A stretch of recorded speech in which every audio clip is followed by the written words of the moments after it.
Sensation, le MAG. Bonjour à tous, bienvenue sur Sensation en partenariat avec TV78. Je reçois aujourd'hui Lionel Massetta, directeur du théâtre de Saint-Quentin-en-Yvelines, scène nationale. Bonjour. Bonjour. Alors la nouvelle saison culturelle a démarré en septembre. En tant que directeur, quelles sont vos ambitions pour cette nouvelle saison ? Que les publics aient l'appétit de venir redécouvrir des spectacles après une année qui a été frustrante et pour eux et pour nous. Voilà, là c'est la première ambition. Et après des mois compliqués, il y est presque nécessaire de proposer une programmation éclectique afin de toucher tous les publics. On s'est débrouillé quand même si on a un tropisme pour les sujets sociétaux. On s'est quand même débrouillé pour que le début de saison soit le plus gai possible et le plus festif possible. Et ça, c'était important. Vous êtes en partenariat avec d'autres salles de spectacle du territoire de Saint-Quentin-en-Yvelines. Pourquoi avoir créé et développé ces partenariats ? D'une part parce que je pense qu'il y a de toute façon une entente avec ces différents lieux. Et puis je crois que le rôle d'une scène nationale, c'est pas d'être un bunker qui ne travaille que pour lui-même, que pour faire venir des publics et des publics nouveaux dans le lieu, mais il doit avoir un rôle de moteur dans une agglomération. C'est aussi nos missions. Et c'est pour ça qu'on travaille avec l'année dernière, la saison dernière, on aurait dû avoir 14 je crois partenariats. Là cette année on n'est pas très loin de ça, avec un certain nombre de salles, avec Belle et Bas où il y a 8 collaborations, avec Coignères, avec les Clés-sous-Bois, avec Port-Royal, avec la Mission dans Saint-Quentin-en-Yvelines, avec Londe, avec Vélizy-Villacoublay, avec le CDN de Sartrouville. Donc il y a pléthore de partenariats tout au long de la saison. Et on va désormais parler de la programmation du mois d'octobre. Le 18 octobre, vous proposez un événement autour de la maladie du sida. Ça s'appelle Sida, raconter et transmettre la mémoire d'une épidémie. Alors, quels sont les objectifs de cette soirée ? Alors, je vais revenir très rapidement sur la raison de toute cette saison de table ronde d'abord. On avait jusqu'à présent, chaque année, depuis 6 saisons, un événement qui s'appelait les Rencontres In Cité, qui était un événement qui, pendant une grosse semaine, 10 jours on va dire, était un événement thématique autour duquel il y avait des spectacles, autour duquel il y avait du cinéma. On travaillait avec l'UGC SkyWest. Et des interventions et 7 ou 8 ou 10 tables rondes avec des scientifiques, donc sur des scientifiques, des chercheurs, des journalistes, des praticiens sur la thématique en question. Là, on a été un peu échaudé par 2 annulations consécutives en mars 2020 et en mars 2021. On s'est dit, pour éviter de nouvelles annulations, on ne sait jamais, on va intégrer totalement cette idée de table ronde thématique à la saison. C'est pour ça qu'il y a des rendez-vous mensuels. Alors pour revenir plus précisément sur votre question, pourquoi le sida ? Il n'y a pas eu de préméditation par rapport à l'épidémie ou la pandémie que l'on connaît aujourd'hui.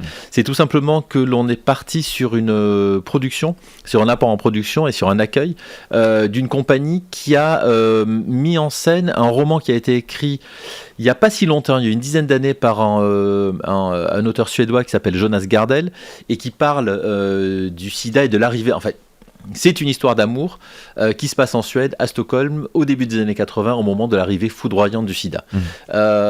Et on a été plusieurs dans l'équipe à penser que je ne sais pas si la pandémie actuelle a occulté le sida, mais en tout cas, le sida est une maladie dont on parle de moins en moins. Or, elle fait encore 600 000 morts chaque année, ce qui est considérable. Et d'autre part, je pense que le sida correspond aussi, dans notre histoire contemporaine, à une époque extrêmement, extrêmement importante parce qu'elle a changé beaucoup de choses, et pas uniquement des pratiques sexuelles, mais également, je pense que c'est une des maladies contemporaines, des épidémies contemporaines, qui a fait de l'autre un danger potentiel. Et je crois qu'il était extrêmement important de rappeler cette période-là, pas seulement aux jeunes, mais notamment aux adolescents, aux jeunes adultes qui ont 18 ans et qui n'ont pas connu du tout cette époque, qui a pourtant été extrêmement important dans notre histoire contemporaine. Et le 19 octobre à 20h30, William Lachumia et Mario Canonge se partagent la scène pour un concert. On va écouter un extrait des 2 artistes et on en parle juste après. Entendu.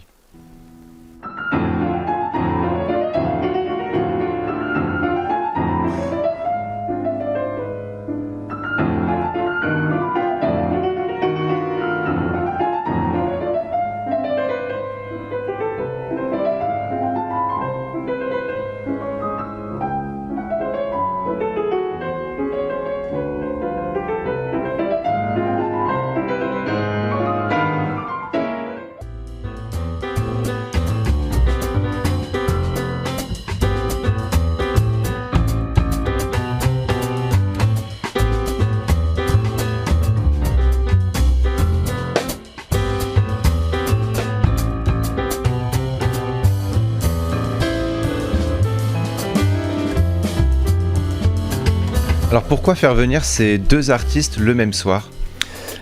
Pourquoi le même soir ? En quelques mots, moi j'avais programmé Willem Lachumia il y a une dizaine d'années, et il est venu un soir avec un spectacle de Anne-Theresa de Kersmaker où les musiciens étaient sur scène, où c'était le pianiste du spectacle sur des sonates de Ligeti, et je me suis dit mais comment ai-je fait pour ne pas retravailler avec ce pianiste qui est absolument incroyable, quoi, qui est d'interprétation, de virtuosité. Et on s'est rencontrés à cette occasion, et je lui ai dit est-ce que ça t'intéresserait que je te propose une carte blanche pendant 2 saisons, où tu nous proposerais 2 ou 3 concerts par saison, et c'est toi véritablement qui définis le programme.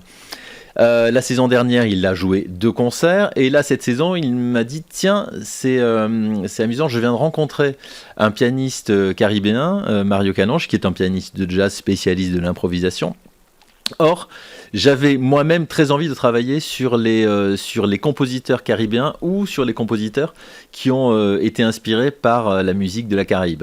Il a donc proposé cette collaboration à Mario Canonge pour un concert à 4 mains, avec à la fois des adaptations pour 4 mains de morceaux composés par Mario, mais également des morceaux du Chevalier de Saint-Georges, des compositions de Darius Milhaud, également de Gottschalk. Donc on va avoir ce soir-là 2 pianistes de culture caribéenne, c'est leur culture commune, mais de cultures musicales très différentes, puisque l'un est un spécialiste de l'improvisation, qui est Mario Canonge, qui a notamment dans les années 90 beaucoup tourné avec un groupe qui s'appelait Ultramarine, et de notre côté un pianiste qui est plus de tradition musique écrite, qui est Willem Lachumia.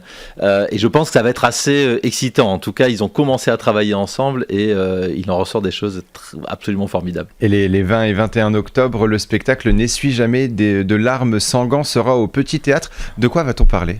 Alors on y revient, c'est cette histoire d'amour au temps de l'arrivée du sida en Suède dans les années 80, donc à la fois quelque chose un roman épique, puisqu'il traverse vraiment une tranche de vie d'un groupe d'amis qui va être confronté à cette maladie, et c'est à la fois un roman clinique, puisque dans ce roman et dans l'adaptation, on retrouve ça, dans l'adaptation qu'elle a fait la compagnie 18.3, on retrouve ces inserts d'extraits de journaux, de déclarations de médecins, de déclarations politiques sur la façon dont était perçu le sida à cette époque-là, où on ne savait pas ce qu'était cette maladie, ni comment elle se transmettait, et on ne sait toujours pas comment la guérir. Et à 21h30, le 21 octobre, vous proposez un moment d'échange justement avec l'équipe artistique du spectacle. Quel est l'intérêt de faire réagir le public ?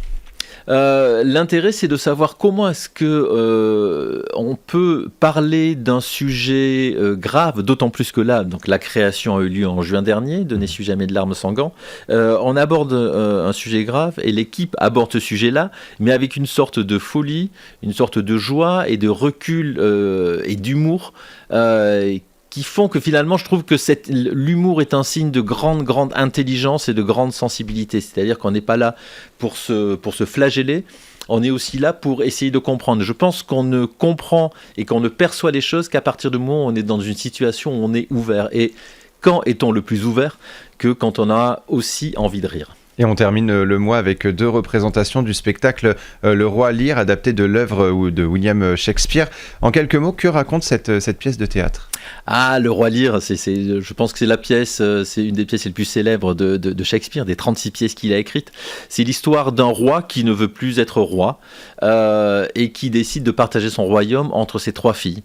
2 de ses filles, mais pour leur donner une partie de son royaume, il va demander à ses 3 filles de lui faire une déclaration d'amour. Et il donnera à celle qui lui dit qu'elle aime le plus la plus grande part de ce royaume. Et il y a une de ses filles qui refuse de se prêter à cette comédie-là, qui est finalement la fille qui va l'accompagner jusqu'au bout de sa vie, alors que les autres filles, à partir du moment où elles sont propriétaires de cette partie du royaume, l'oublient totalement. Et c'est là que tout commence. Merci. Et c'est là que tout commence, et puis surtout c'est là que Jacques Weber intervient, puisque Georges Lavaudan fait jouer Jacques Weber dans le rôle du Roi Lear. Merci beaucoup Lionel Massetta d'avoir été avec nous sur Sensation. On peut retrouver la programmation sur le site théâtreski.org, et pour revoir ou réécouter cette émission, rendez-vous sur notre site et application Radio Sensation.